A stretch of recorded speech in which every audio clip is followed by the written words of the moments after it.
Hello guys, welcome back again to Indian coding. So इस lecture में हम सीखेंगे कि हम हिस्टोग्राम को कैसे प्लॉट कर सकते हैं। ओके, सो हिस्टोग्राम क्या होता है? Histogram is a graph showing the frequency distribution. तो फ्रीक्वेंसी डिस्ट्रीब्यूशन को शो करने के लिए हम हिस्टोग्राम का यूज़ करते हैं। Okay, so it's a graph showing the number of observation with in each given interval.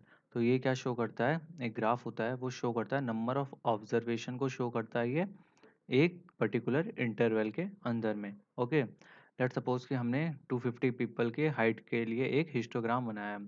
तो वो कैसे होगा? देखो, अगर टू हम डेटा को कैसे रीड कर सकते हैं उसमें, जैसे दो पीपल हैं और उनकी हाइट किसके बीच में? 140 से 145 के बीच में है। 5 पीपल की है 145 से 150 के बीच में, एंड सो ऑन। तो ऐसे हम हिस्टोग्राम का यूज़ करके उनके डेटा को रीड कर सकते हैं। ठीक है, तो अब बात आई कि हम हिस्टोग्राम को क्रिएट कैसे कर सकते हैं। तो मैटप्लॉटलिब में हमारे पास क्या होता है? हिस्ट फंक्शन होता है हिस्टोग्राम को क्रिएट करने के लिए। ओके, सो हिस्ट फंक्शन क्या करता है? हिस्ट फंक्शन यूज़ करता है एरे को, ठीक है, एरे ऑफ नंबर्स को हिस्टोग्राम को क्रिएट करने के लिए। तो एरे को हम कैसे भेजते हैं? फंक्शन के अंदर में एज आर्ग्यूमेंट हम एरे को सेंड करते हैं।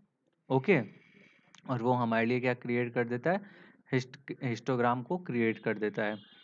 ओके, सो एक एग्जांपल देख लेते हैं हम। देखो, हमने क्या किया? सबसे पहले अपने इंपोर्ट कर लिया मैटप्लॉटलिब वगैरह को। देन हमने एक रैंडम एरे बनाया, ठीक है, रैंडम एरे बनाया और उसमें उसको हमने एक्स में स्टोर कर लिया और हमने उसको किस में पास कर दिया? हिस्ट फंक्शन में। देखो, हिस्ट फंक्शन के अंदर हमने उसको एज अ आर्ग्यूमेंट पास कर दिया। ठीक है, तो ये क्या कर देगा? हिस्टोग्राम को क्रिएट कर देगा और फिर हमने शोड फंक्शन की हेल्प से उसको डिस्प्ले करा दिया।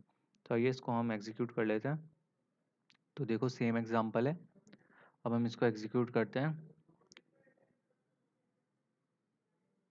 तो देखो, हमारे जो हो गया हिस्टोग्राम क्रिएट हो गया रैंडम नंबर्स का। ठीक है, so I hope guys you got all the point I have covered in this lecture. If you still have any query then please put it out in the Q&A section. Thank you.